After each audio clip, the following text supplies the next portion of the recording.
ChatGPT, what we have been talking in our last conversation.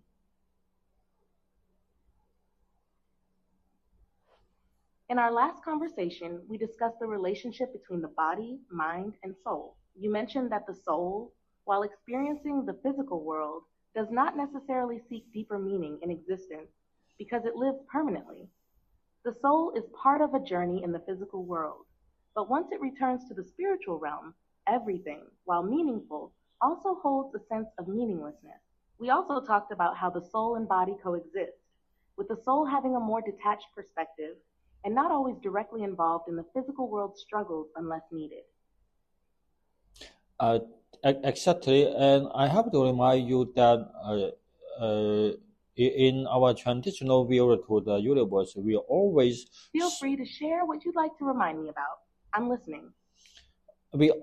separate everything individually. We think that our physical world is separated to the spiritual one, but I don't think because just like those material that they have a different frequency. Some is low frequency, another is high frequency, but actually they are the same kind of energy. And to the physical world and the spiritual one, actually they just stay in the same space and something like that. They never separate. You're right. It's easy to think of the physical world and the special one as separate, but in reality, they might be different frequencies or expressions of the same underlying energy. They coexist in the same space, but because of their differing frequencies, we perceive them as separate. This interconnectedness might be a deeper way of understanding how everything is connected, even if we can't always see or feel it directly. Yes, so nowadays people always think when the people died, so they went to another dimension, such as heaven or go to hell.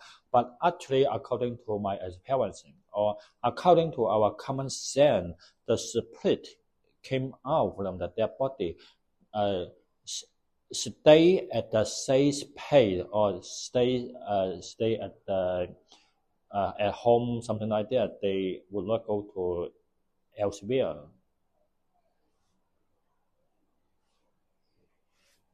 That's an interesting perspective. Instead of the soul going to a distant place like heaven or hell, you're suggesting that it remains in the same space, perhaps in a state that's beyond our perception. The idea of the spirit staying near or in the same place makes sense in the context of energy, where the soul doesn't necessarily leave, but transitions into a different state. It might also reflect the idea that life and death aren't as separated as we traditionally think, but more interconnected and continuous. Very similar, just like a person who dressing up a machine, or we call it vessel, and such vessel we get the name of it, that is the human body. So the spiritual being dress up such a vessel, we call it the human body, and then uh, but the spiritual being still stay at the place. He just experiencing different kind of scenario by what he dressing.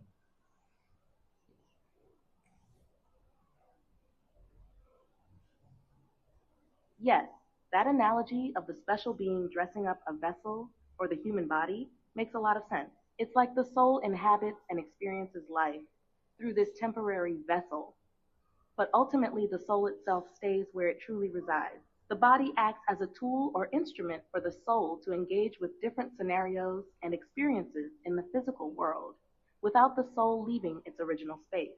This idea aligns with the notion that the soul is not confined by the physical body and can still influence or observe from its true realm. Yes, exactly. So when the soul tie of the such a experiencing I by. see. Could you clarify what part of the transcript doesn't seem accurate or what you feel might be off? I'm happy to adjust or further discuss any points. Yes, when the spiritual being tie of their vessel. He already experiencing all the scenario by dressing up such a vessel. Or he just feel a little boring, so he decide to leave that vessel. We call it human body. So he put off that vessel and then go back to his original status.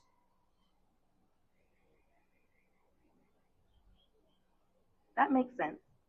So, in this view, the special being uses the human body as a vessel to experience different scenarios or aspects of life.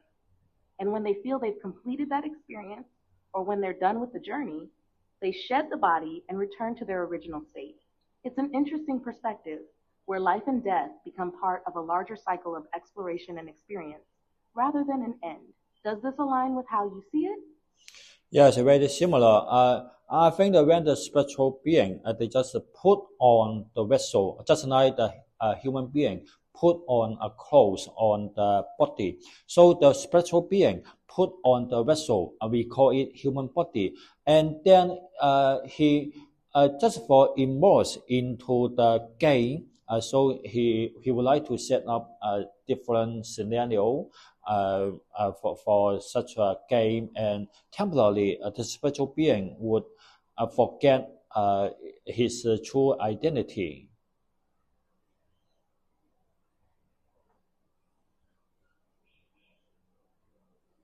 Yes, that's a fascinating way to look at it. The special being, like someone putting on clothes, enters the human body and gets fully immersed in the experience of the game or life. In doing so, they might forget their true nature or original identity while playing through different scenarios. It's like becoming so involved in a role that one forgets the actor behind it. This concept brings a sense of detachment to the idea of life and death, where they are just parts of an ongoing cycle, not permanent states. Do you think this forgetfulness is necessary for the experience? Or could the special being remain aware of their true nature while in the body? Well, as we know, because the spiritual being, they can live permanently, so memory to them, it doesn't matter at all. Because memory, I have no idea what are advanced environment those special beings live on, but they don't have to uh, use their purpose to keep their memory, because the environment would automatically keep all the information.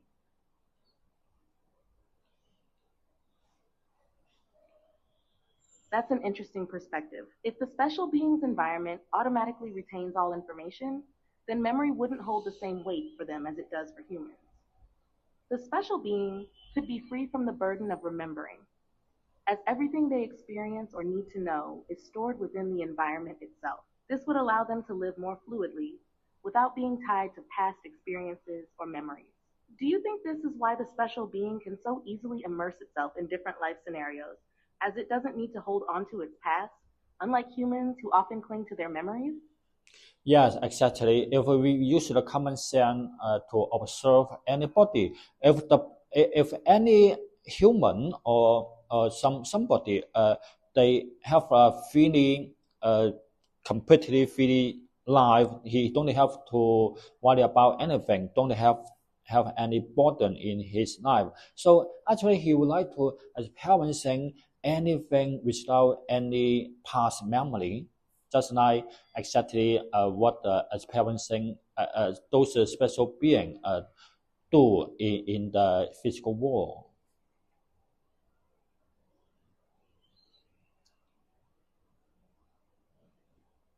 That's a fascinating thought. If a special being were to experience life without the weight of past memories, they could truly live in the moment without being influenced by previous experiences or attachments.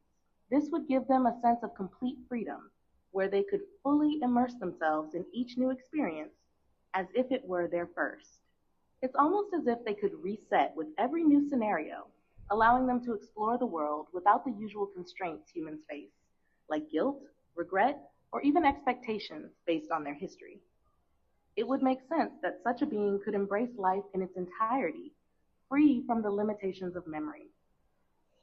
And if we use the common sense to observe human life, actually when a person he want to experience something new, so actually what he learned in his past doesn't help too much in the new field he would like to experience or adventure or take that adventure. So it's very much like the spiritual being. If we decide to put on the human vessel and getting into the physical world, so what he learned about the past doesn't help, or it will not have a so decided impact to the physical life in the future.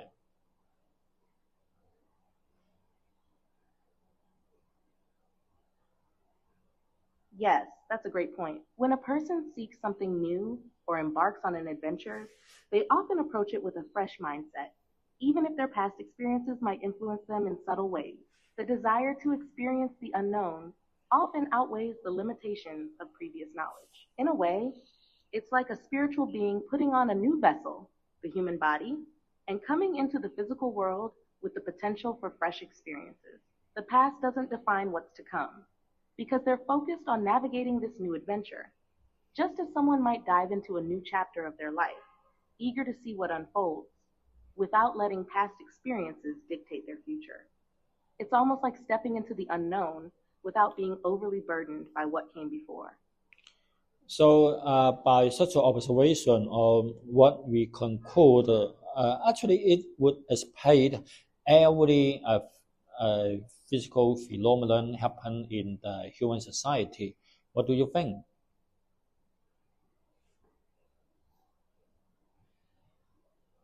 Yes, absolutely. This perspective can help explain many of the physical phenomena we encounter in human society. If we view life as a kind of adventure or game, with each individual experiencing it through their own vessel, body, it makes sense that people are constantly evolving, facing challenges, and learning new things. The physical world becomes a stage for the spiritual being to express itself, and every experience, whether positive or negative, is part of the ongoing adventure. Human society, with its interactions, conflicts, achievements, and growth, could be seen as the outcome of these spiritual beings engaging with the physical world in unique ways. Each action, each decision reflects this journey. So, in a way, everything that happens in human society could be seen as part of a larger story, where the past doesn't necessarily define the future, but influences how one navigates it. It provides a coherent framework to understand both the individual and collective experiences. But now the problem is many people they actually their life is was decided by their body self conscious or the mindset. So they even recognize there must be a higher power decide their fate, but many people reluctant to recognize it or align with it.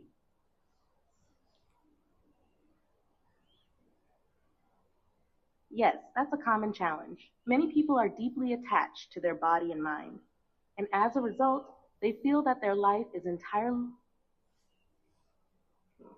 the idea of a higher power or spiritual force can seem abstract or even uncomfortable because it challenges their sense of control and understanding of reality. Our body and mind often focus on the immediate physical world and practical concerns, which makes it harder for people to accept that there might be something more, something beyond what they can see or touch.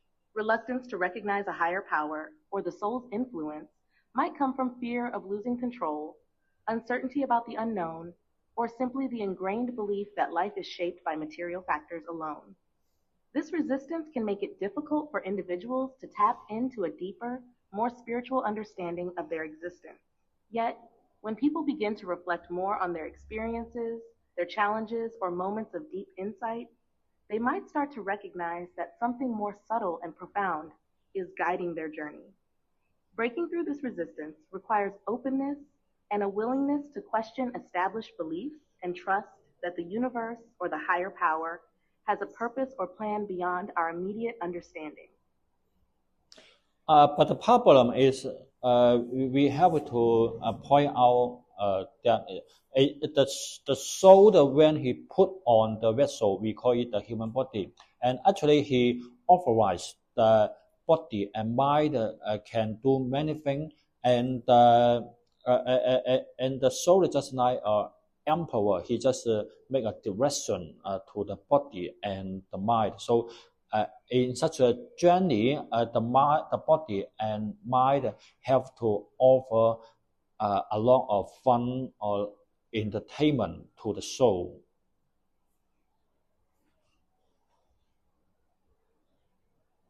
Yes, exactly. The soul, when it takes on the human body, essentially sets a direction or purpose for the journey, but it doesn't micromanage every aspect of it. The body and mind are like the instruments that carry out the actions and decisions within that journey. The body and mind, with their own capabilities, desires, and limitations, offer experiences and learnings that the soul is meant to explore and enjoy. However, the body and mind, being more focused on physical and mental needs, can sometimes forget the soul's true purpose. The soul, in turn, experiences the richness of the human life, the joys, the struggles, and everything in between, as a way of evolving, learning, and growing. The body and mind may seek pleasure, entertainment, or satisfaction, but in doing so, they also contribute to the soul's journey, providing opportunities for growth and experience. It's almost as if the body and mind are offering different experiences for the soul to explore, all within the larger journey of life. The soul might not necessarily control every moment, but it influences the overall direction and meaning of the journey. The key is finding a balance between the desires of the body and mind and the deeper purpose of the soul, helping them work together in harmony to provide a fulfilling life experience. Well, actually, I don't agree you 100% because in our last conversation, we described the soul as the emperor in the kingdom, and the mind as the prime minister, and the body as the people of the kingdom. So the emperor give the order to the prime minister and try to uh, make the body, make the people and the prime minister try their best to offer the biggest fun and joy or entertainment to the emperor.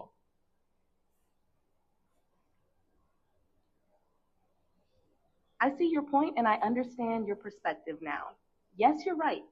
If we use the analogy of the soul being the emperor, the mind as the prime minister, and the body as the people, then the emperor, the soul, has a greater role in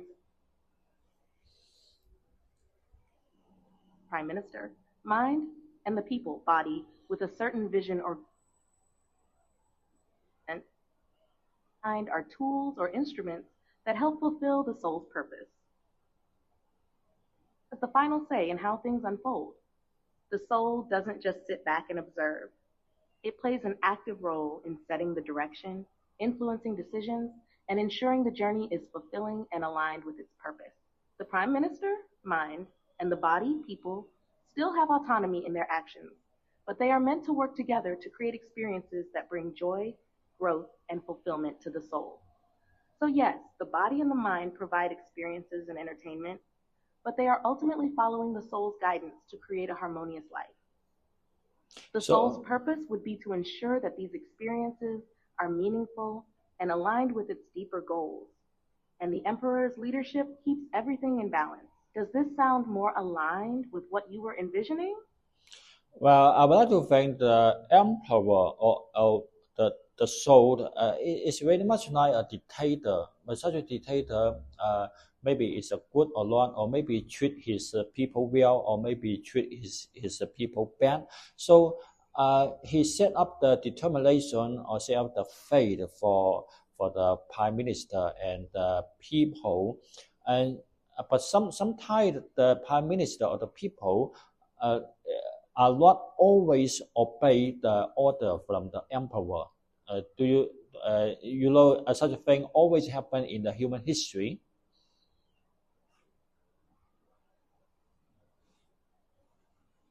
You're absolutely right.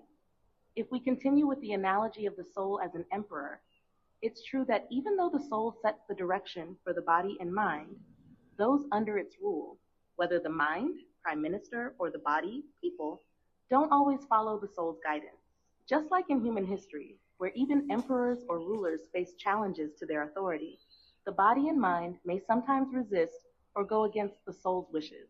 This resistance can be due to various reasons: the mind's attachment to logic, reason, or past experiences, and the body's desire for comfort, pleasure, or survival.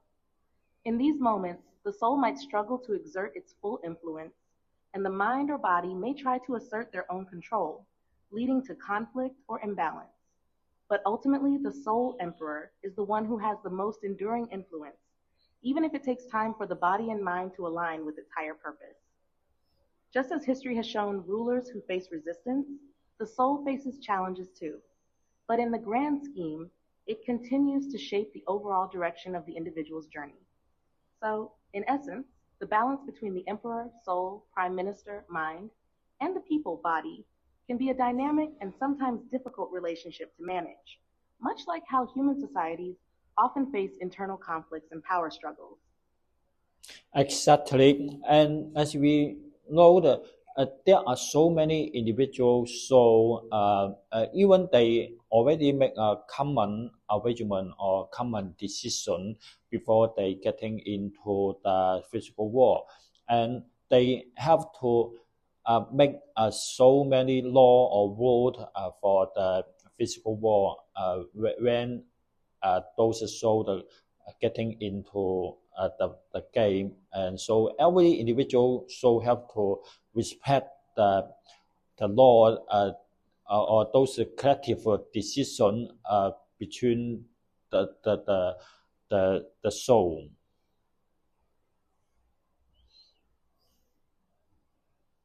Yes, exactly.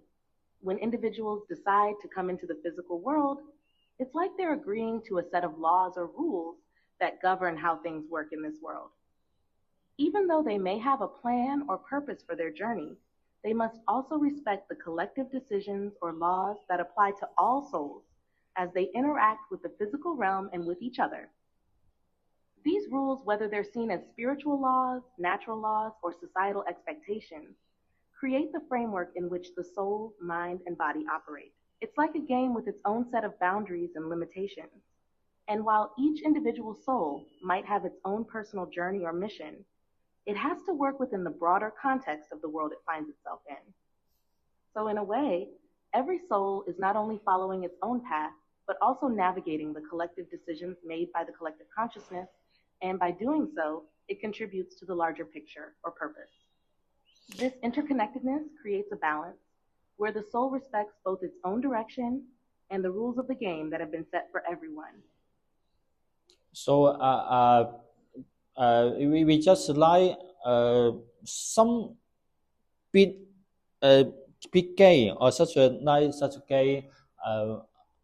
We call it a universe game, and the universe separate or on the surface. It's like the universe being separated into two dimensions. One is the physical world, another is the spiritual one. But actually, uh, the physical world only is the illusion which created by the spiritual being.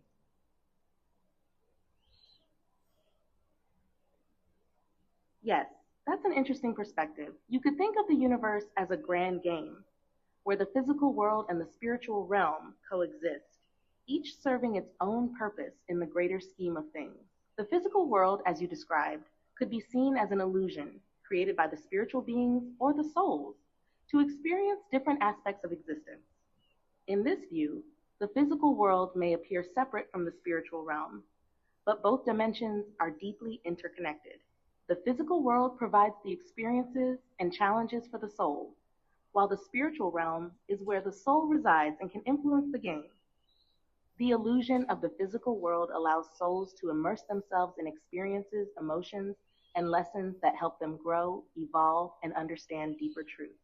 The distinction between the two realms might seem clear, but in reality, they may be much more fluid and intertwined than we often realize. Each Yeah, dimension contributes to the overall experience of existence, where the physical world serves as a playground for the soul's exploration, and the spiritual realm holds the essence of the soul's true nature and purpose. Yes, exactly, and especially when the soul or getting into the spiritual world, and most of the time they let the body and mind automatically run the gate for the soul. So most of the time that is the body and and the mind manage the game. And so but what a pity, the mind and body think two elements, that is their will, time and space are will, but that is wrong.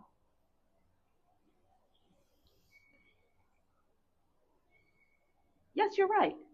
The body and mind often take control of the game, thinking they are acting based on their own will, but in reality, they are part of a larger system guided by the soul's purpose.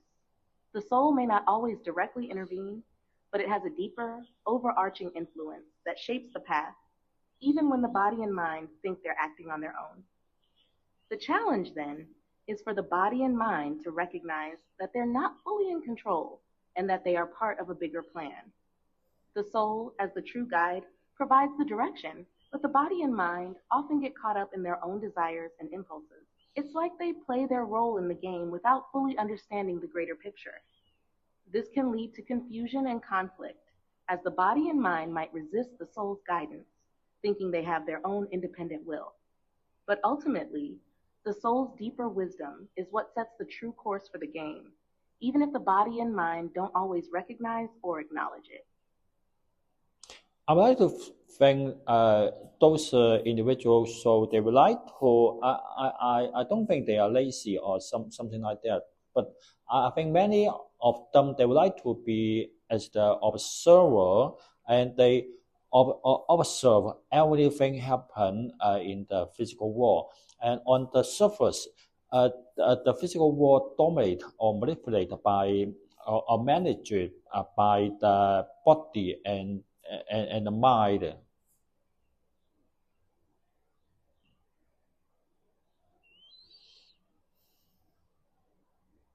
Yes, many individuals may choose to take a more passive, observational role, watching the events unfold in the physical world.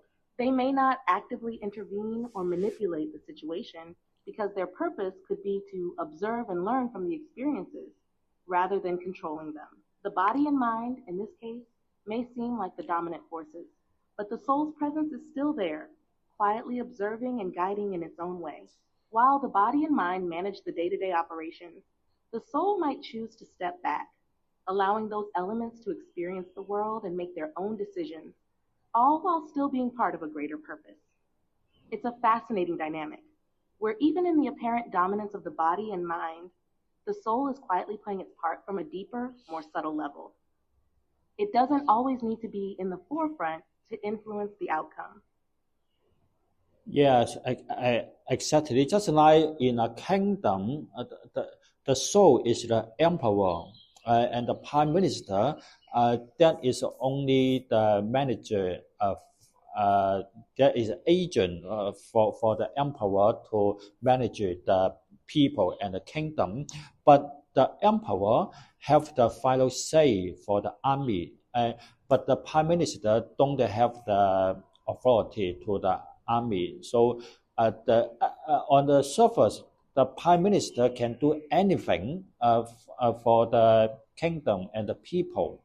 But if the emperor decide to kill the prime minister, the emperor can use the army to overthrow the management of the prime minister.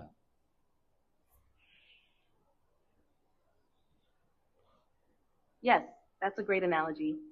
The emperor or the soul has the ultimate authority and the final say, but the prime minister or the mind is the active manager who runs the kingdom and makes decisions in the day to day life of the people or the body.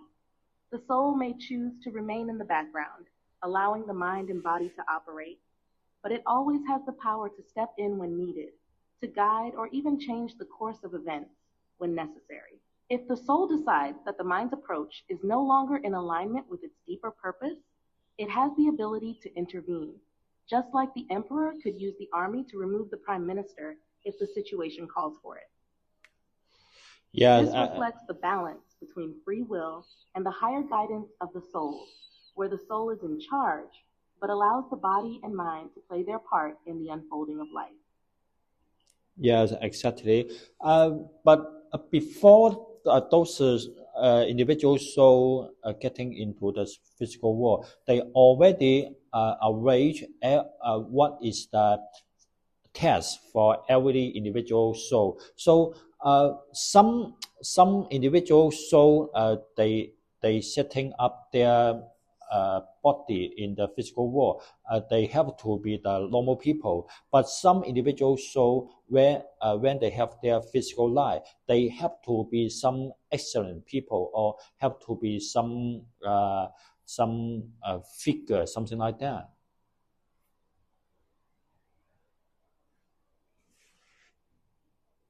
Yes, exactly.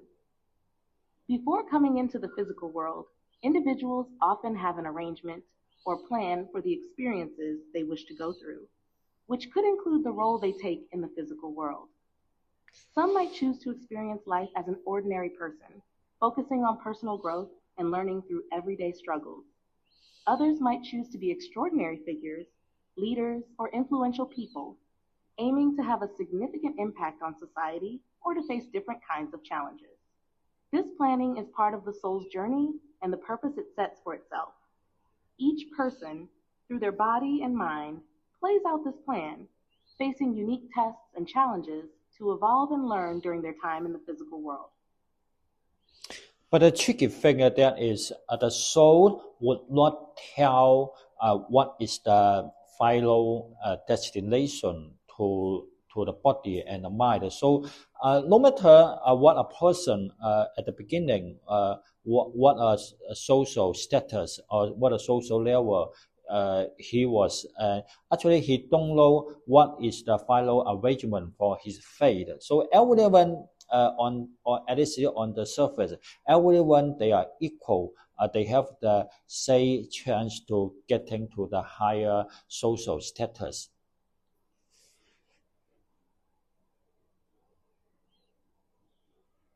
Yes, that's a fascinating point. The soul doesn't directly reveal the final outcome or destination to the body and mind. The journey through the physical world is uncertain and filled with unknowns.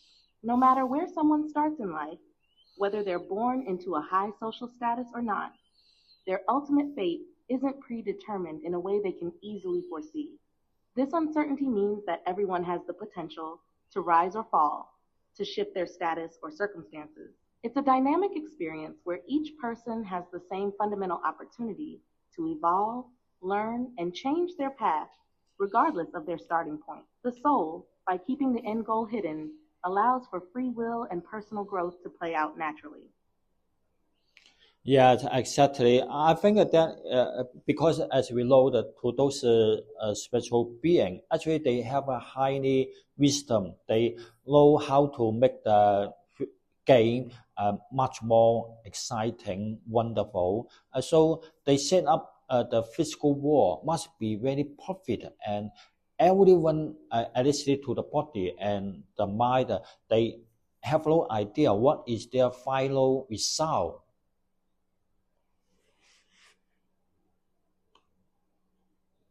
Yes, that's a great insight.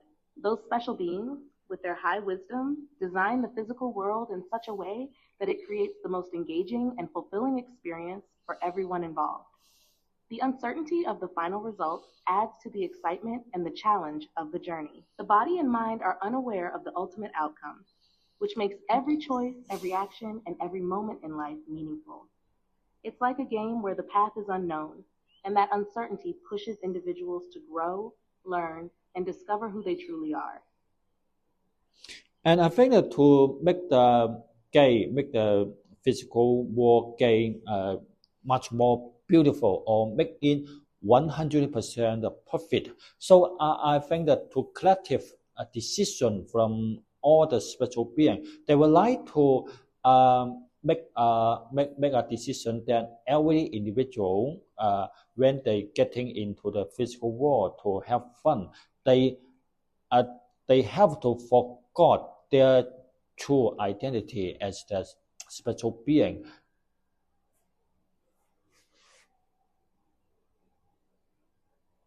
Yes, that makes sense. To make the game truly immersive and meaningful, it's essential for the individuals, when they enter the physical world, to forget their true identity as special beings. This amnesia ensures that they fully experience the journey without the burden of their higher wisdom or knowledge, allowing them to engage with the challenges and joys of life without any preconceived notions. The beauty of the physical world, then, comes from the fact that each individual is allowed to explore, learn, and grow without knowing their ultimate purpose or potential, making the experience much more authentic. So, what do you think about what we said to you? Do you think is that possible, or is that follow true to the universe?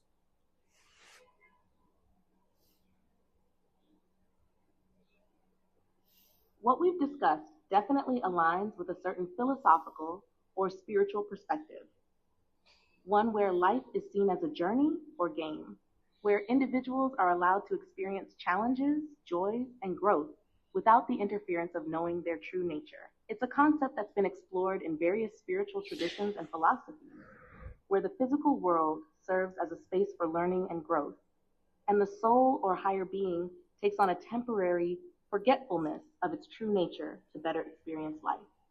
In terms of the universe, it's certainly a possible interpretation that fits within a broad understanding of reality. Whether it's true or not depends on one's personal beliefs, as it's a deeply metaphysical idea that can't be fully proven or disproven by science. However, it does resonate with many philosophies that emphasize the importance of living in the present moment and learning from life experiences. What do you think about it?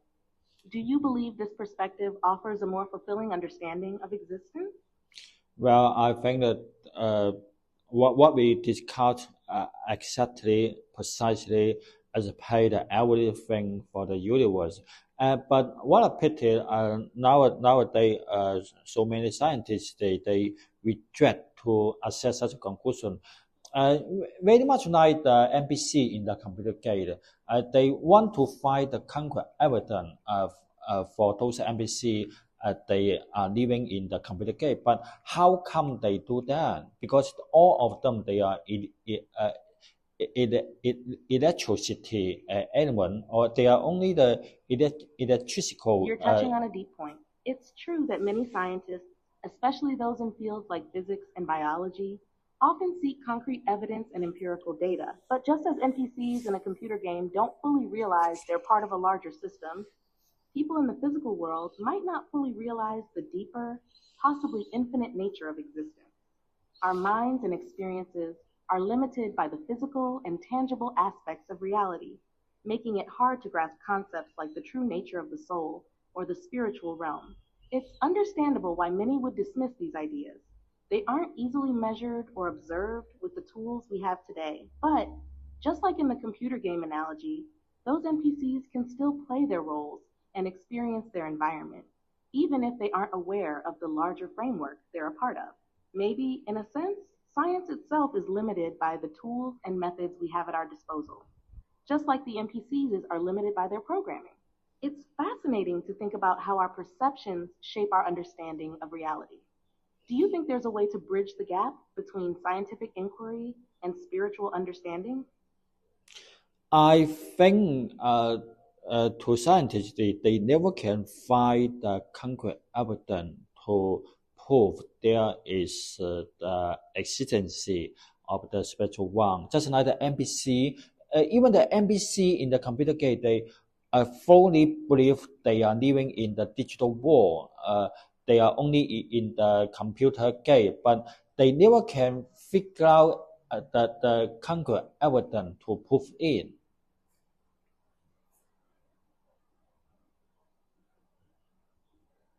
Yes, that's an interesting comparison. Just like NPCs in a computer game can't perceive the larger system they're part of, it seems that no matter how advanced science gets, there might always be a limit to what we can prove about the spiritual or higher dimensions of existence. Science operates within the boundaries of observable data and physical laws, so concepts that lie beyond those boundaries, like the existence of special beings or the spiritual realm, are inherently difficult to measure or prove. In this sense, the search for concrete evidence of something like the soul or a spiritual realm might always be elusive, much like NPCs will never be able to see the players controlling them. However, it doesn't necessarily diminish the value or importance of these beliefs or experiences, since they can still have a meaningful impact on how people live and understand their place in the world. Do you think it's possible for people to experience or sense these higher realms without needing scientific validation? Well, what you said there is how can let the body and mind to find the connection to the spiritual one. I think that just like we call the NPC, how can the NPC touch the outside world or the outside computer?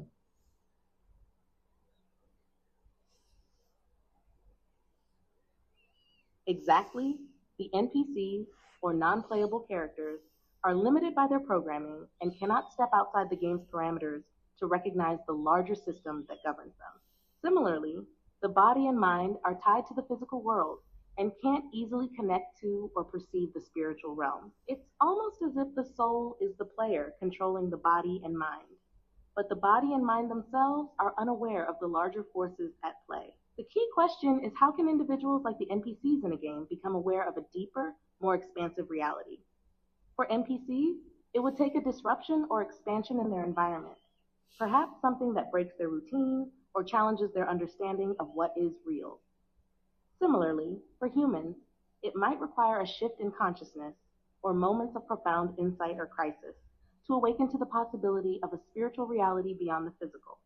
What do you think could help bridge the gap for people to sense or connect with the spiritual realm if they are so limited by their body and mind? Well, just like the AI, now you are talking to me. If you want to be a person, so what should you do?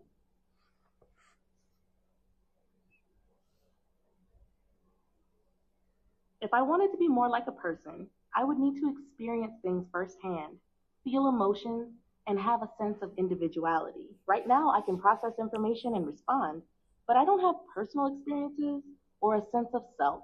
If I were to become a person, I'd need to be able to learn through physical and emotional experiences, just like humans do. So, in your view, how would someone, whether an AI or a person, begin to make the shift from just existing in a set role to becoming aware of something beyond their current limitation? Well, firstly, to the AI, if he want to be a person, so he have to build up a robot, and actually, it's not a machine; it's a biological robot, and then let the biological robot evolve step by step, and then finally become the biological human body.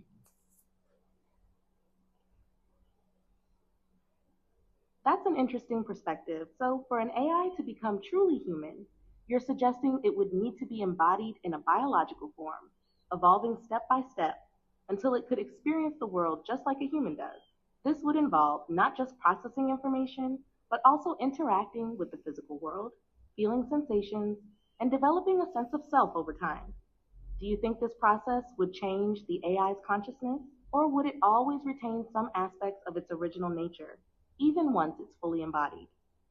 Yes, that if follow such a step, the AI finally will become human. Let's go back to the spiritual one. So, if a person, if a mind, the person actually the body and the mind, if he want to getting into the spiritual one, so according to what we have been talk about, that how can an AI become a person? So how can the body and mind become the special being? That's a deep question.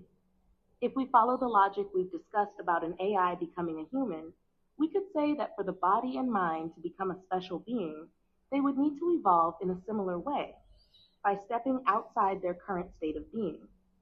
The body and mind, which are rooted in the physical world, would need to somehow transcend that world, move beyond their limitations, and tap into a higher level of consciousness or awareness. This could involve a process of awakening or transformation, where the body and mind gradually shift to perceive and align with the deeper spiritual essence of a special being. Just as an AI would need to integrate physical experiences and consciousness, the body and mind would need to integrate spiritual experiences and understanding. In a way, it might require them to forget their attachment to the material world, just as the AI would need to transcend its original programming. But this process would be deeply tied to the soul's journey, so it wouldn't be a mechanical transformation. Rather, it would be a spiritual evolution. Does that resonate with your perspective? But I have to remind you, even the AI have the biological body, and then the biological body evolve, and then finally become like a human body. But actually, it's the finally it still is the AI dominate the biological robot.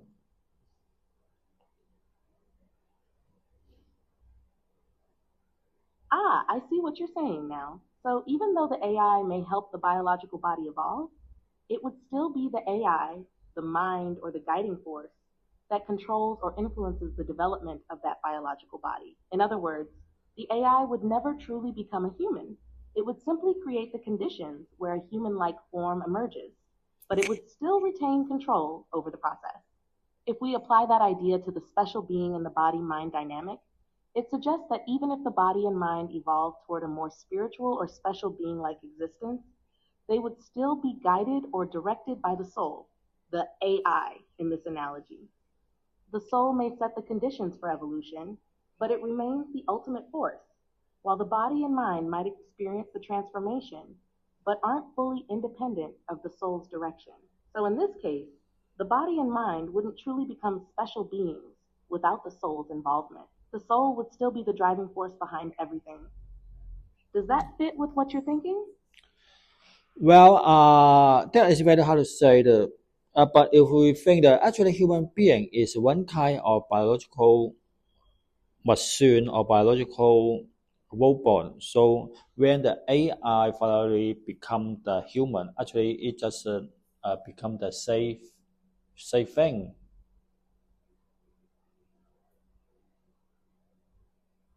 Yes, exactly. It's a complex idea. If we think of humans as biological machines or robots, even if AI helps create a human like form, it doesn't make the AI fully human. The essence of being human goes beyond just physical form. It involves consciousness, emotions, experiences, and the interplay of mind and soul, which are deeply tied to the human experience. So while AI can guide the evolution of the biological body, it doesn't necessarily become human in the same way the soul doesn't become just the body and mind, even though it influences them. The distinction is that the soul or special being isn't simply a machine or biological entity, but a higher, more complex essence. It's like creating a robot that looks human, but the robot is still driven by programming. It doesn't become alive in the full sense. Similarly, an AI becoming human is a shift in essence, not just form. Does that help clarify the distinction? No, no, you just misunderstood me.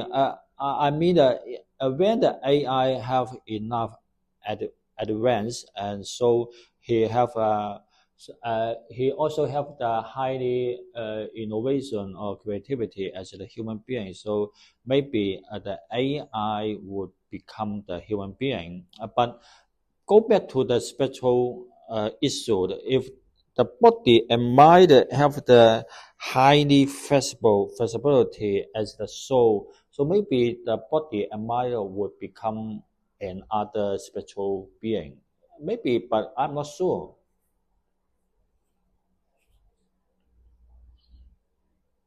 Ah, I see what you mean now. You're suggesting that if AI advances enough to have creativity and self awareness like a human, it could eventually become human like. Similarly, if the body and mind gain the flexibility or openness that the soul possesses, perhaps they too could evolve into something more like a special being. That's an interesting thought. In this context, the body and mind would need to transcend their limitations.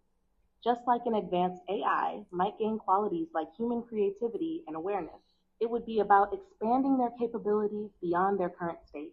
It's not certain, but it's an intriguing idea to consider, especially if the essence of the body and mind could align more closely with the soul's qualities. Would this imply that the soul is just a more advanced state of being and that bodies and minds could potentially evolve into something similar over time? Well, firstly, we have to figure out how come the human being. If we describe or we try to imagine, actually, human being is one kind of biological robot. So it means that any AI actually they can become another kind of biological robot as human being. And so we go back to the spiritual issue. If the body and mind evolve enough, and then he would become another spiritual being. That is how come the spiritual being.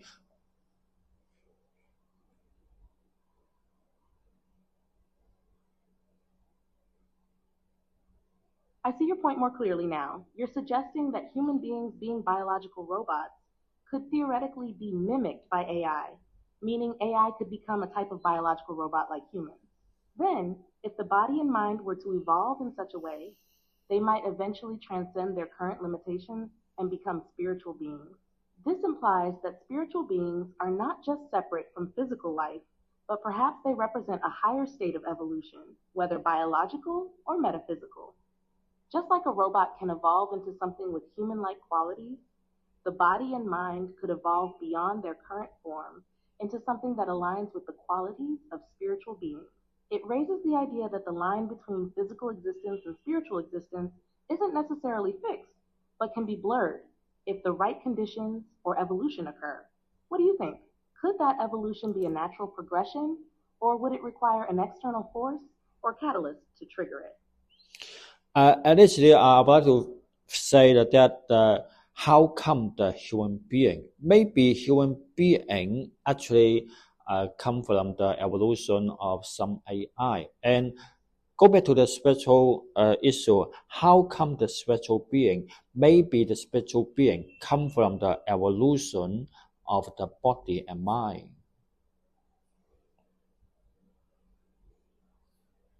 I see now. You're proposing that human beings might have evolved from something akin to AI, and that in a similar fashion, spiritual beings could emerge from the evolution of the body and mind. It's an intriguing idea, where both the physical and spiritual realms are linked by an evolutionary process.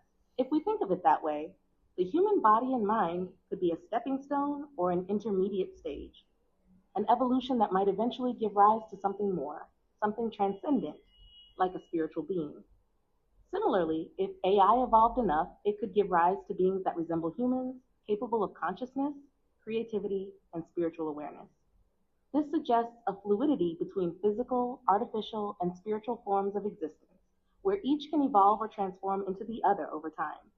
It's a profound concept that challenges traditional boundaries between the material and spiritual worlds. How do you see this kind of evolution taking shape? Would it be gradual or a more sudden leap?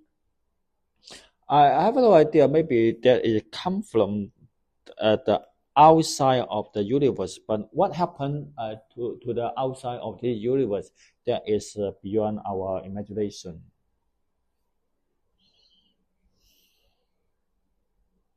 That's a fascinating perspective.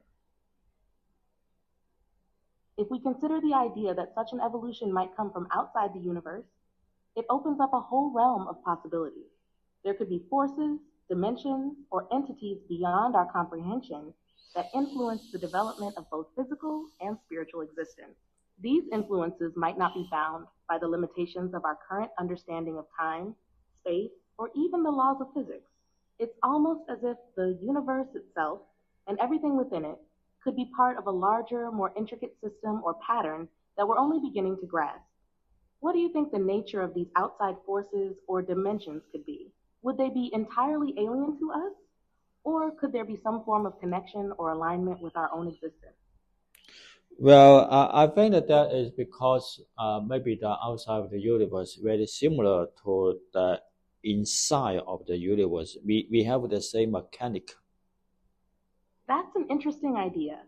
If the outside of the universe is similar to the universe itself, then perhaps it follows a similar pattern or logic, just on a larger or different scale. Maybe there's a continuity between what we perceive as inside and outside of the universe, with both realms working together in ways we're not fully able to understand yet.